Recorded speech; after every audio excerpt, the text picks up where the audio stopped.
Some medical textbooks define autism as a neurodevelopmental disorder. Symptoms of the autism spectrum include repetitive behavior and difficulty with social interactions. To learn more, Connecting Point correspondent Carolee McGrath spoke with John Robinson, a national advocate for disability awareness. He's a successful business owner who speaks candidly about his own struggles with Asperger's syndrome, which is on the autism spectrum.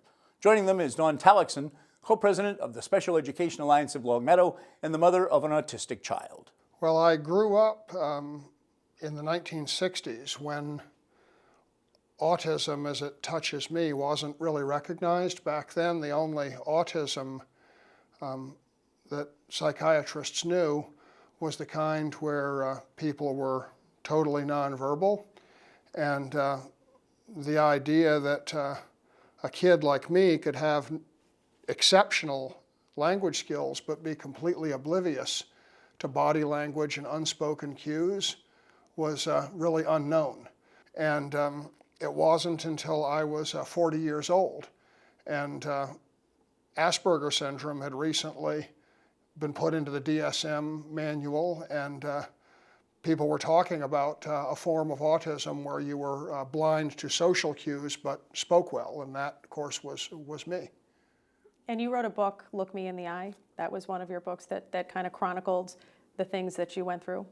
I did, yeah. After learning that I was actually autistic and I was not defective or a sociopath or retarded or all the other things people called me when I was a kid, and I had a lifetime of feeling like I was less than other people, and all of a sudden I had an explanation. And it was such an empowering and transformational thing. I wanted to share that story with other people. And I wrote Look Me in the Eye, actually 9 years ago. And that book just kind of took off all over the world. And it really turned me from being the owner of Robes and Service, a car repair business in Springfield, into really an advocate for people with autism and other differences.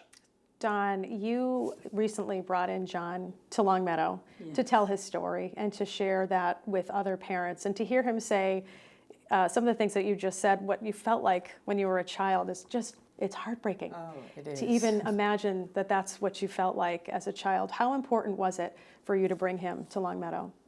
Very important. And from the moment I brought this to the school administration, they were thrilled.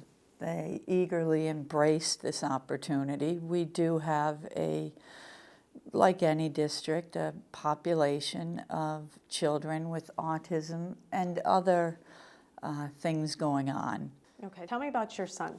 His name is Jake. Yes, 10 years old. Yes, 10 years old. He's a wonderful boy. He's 4 in our line of children, and so he's fortunate in that he has 3 older brothers who are very social with him, very involved, and I think that's a big piece of what's helping him to progress as he has. He has autism. Yes, he is diagnosed. He's on what they call the higher functioning part of autism. He is not Aspergian like John, but he still has a lot of great potential, and we're working him very hard, and he loves to work. And he's wonderful. We wouldn't change a thing about him. You know, I just would interject, people often say things like, well, my son or whatever is not like me.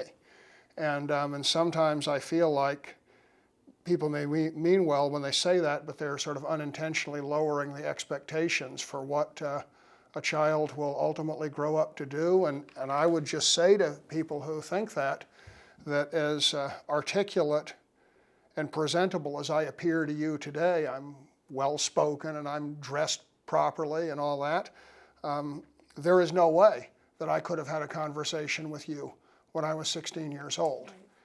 So to judge how I am today and compare a child or a teenager, I think that if you could have seen me then and seen me now, the difference would be shocking. What is the difference? And that might help parents as well. What would you say would make that difference?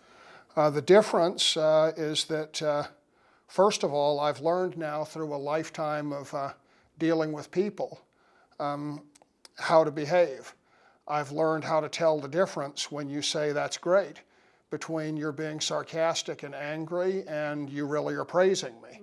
I've learned to tell by context when you smile whether you think I'm ridiculous and a fool or you think I'm sweet and cute.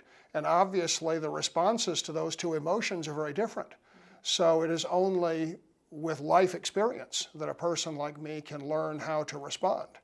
I'm just curious, John, did you learn that through therapy? I'm hearing just life experiences. I learned it through life experience, and I also have the great benefit of having taken part in a really groundbreaking study at Harvard Medical School that used high-powered magnetic fields to actually change wiring in my head and allow me to see things, at least temporarily, that I could not before.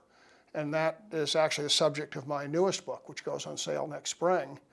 But I think that as a kid, I was not able to really judge what you were thinking. I didn't know what to say to you, and I just didn't know how to respond. Don, what do you think that schools could do better to help kids who are struggling with this? Well, I think they are, and that's a sign of the times. I don't think those therapies existed. The applied behavioral analysis is the therapy of choice for autism.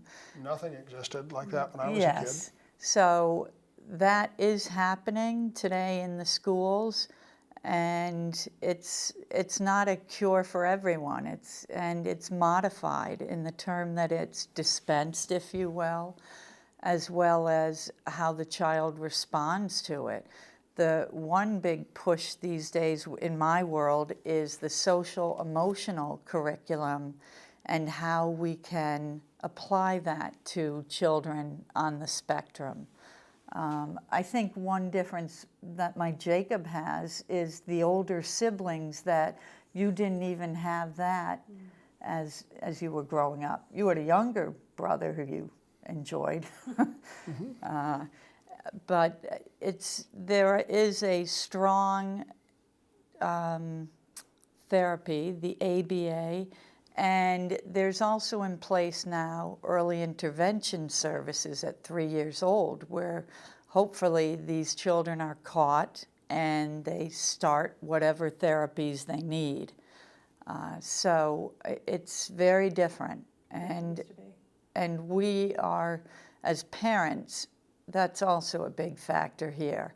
Personally speaking, we push Jacob very hard because we can. He's a hard worker and he's motivated. He can be motivated with Legos to do anything. So it's different today, and there are therapies out there, and the school is embracing what they can. And John, one last question for you, because I think people would be surprised to see, I mean, your resume is unbelievable. You worked for Pink Floyd, is that right? Well, I worked for Pink Floyd's sound company, Britannia Row, yeah. And I never did. I mean, that's incredible. I mean, you're a business owner. You're an author of how many books now? Four books. One's coming out. I mean, what is your message to parents, who might maybe have just received a diagnosis? I think the message is that you can really never know what the potential of any child is. And I was thrown out of Amherst High School in the 9th grade, and I was going nowhere as far as they were concerned, except probably to jail or the street. And yet here I am today, and I've done okay. And you can't tell. And it's very easy to write off people by hearing that we have some kind of difference like autism and think, well, it's never going to amount to anything. And it's not true. Well, I want to thank you both for joining us, Dawn and John, for sharing your story. It's really amazing. We appreciate it. Thank you.